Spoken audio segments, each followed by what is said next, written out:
Assalamualaikum warahmatullahi wabarakatuh. Saya Sultan Dafa Al-Faid, mahasiswa Teknik Pertanian Unsiah. Di sini saya akan sedikit menjelaskan tentang siklus Carnot dan mesin pendingin. Sebelum saya menjelaskan tentang siklus Carnot dan mesin pendingin, di sini saya akan memperkenalkan laboran lab saya. Yang pertama itu ada Kak Elvida Hajriah Putri dan Kak Rini Ayu Marisa Harahap. Oke, di sini saya akan langsung menjelaskan tentang siklus Carnot. Siklus Carnot sejarahnya sebuah siklus reversibel yang pertama kali ditemukan oleh Carnot pada tahun 1824. Beliau adalah seorang insinyur Perancis. Kemudian siklus Carnot adalah proses termodinamik yang dialami oleh zat kerja pada mesin Carnot. Siklus ini terdiri atas dua proses isotermal dan dua proses adiabatik. Pada proses isotermal yang pertama, yang terjadi pada temperatur lebih tinggi, zat mengalami ekspansi dan menyerap kalor. Kemudian pada proses isotermal kedua, yang terjadi pada temperatur rendah, zat mengalami kompresi dan melepas kalor.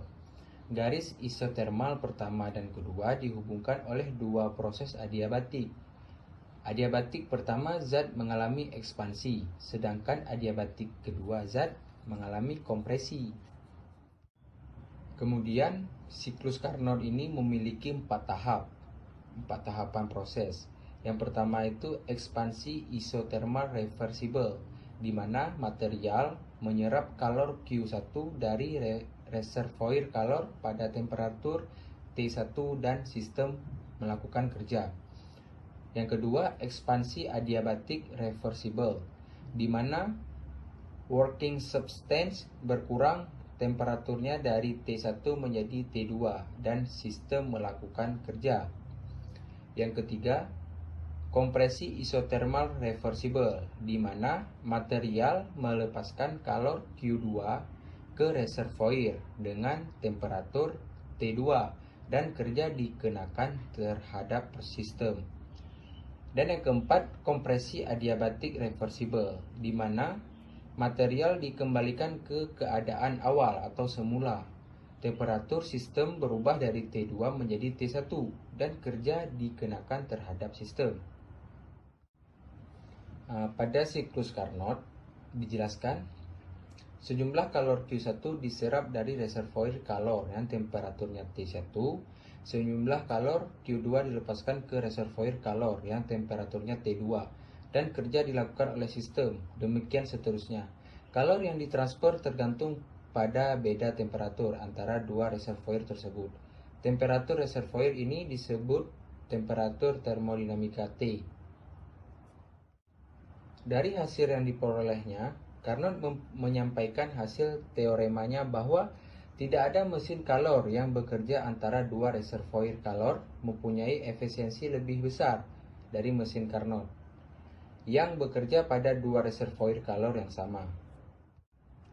Teorema di atas menunjukkan bahwa mesin kalor yang irreversible mempunyai efisiensi lebih rendah dari mesin reversible.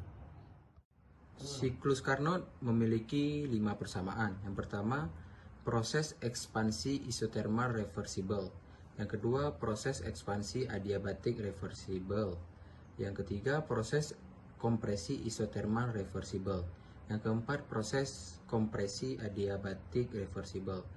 Dan yang kelima, efisiensi mesin Carnot. Kemudian masuk ke dalam pembahasan mesin pendingin.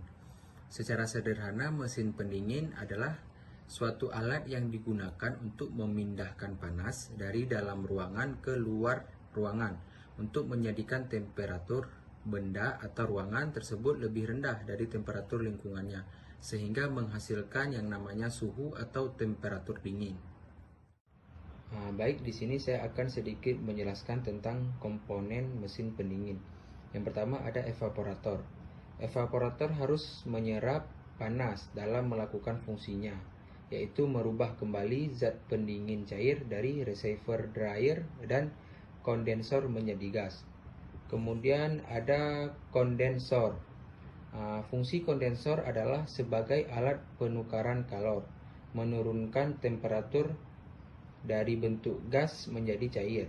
Kondensor di dalam sistem AC merupakan alat yang digunakan untuk merubah gas refrigerant bertekanan tinggi menjadi cairan. Kemudian ada kompresor. Dalam sistem mesin pendingin, kompresor merupakan unit tenaga.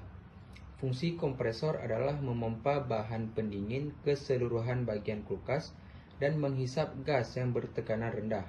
Jadi, kompresor memiliki 3 fungsi, yaitu sebagai fungsi penghisap, fungsi penekanan, dan fungsi pemompaan. Kemudian ada termostat. Termostat berfungsi untuk mencegah terjadinya pembukuan atau frosting yang terjadi pada fin evaporator akibat menurunnya aliran udara serta kapasitas pendinginan jika suhu pengabutan refrigerant menurun di bawah 0 derajat Celcius.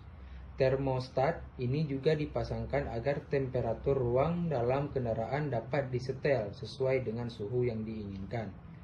Kemudian ada katup ekspansi.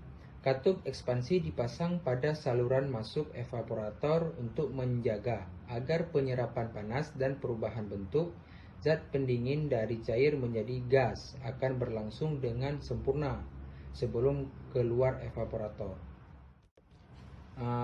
Seperti pada slide, mesin pendingin mempunyai 4 persamaan. Yang pertama koefisien performansi, yang kedua usaha, yang ketiga koefisiensi performansi, dan yang keempat koefisiensi performansi jika gas ideal. Sekian penjelasan singkat dari saya. Mohon maaf apabila ada kesalahan dalam pengucapan. Terima kasih sudah menonton. Wassalamualaikum warahmatullahi wabarakatuh.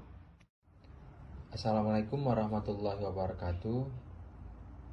Saya Sultan Dafa Al-Faid, mahasiswa Teknik Pertanian Unsia.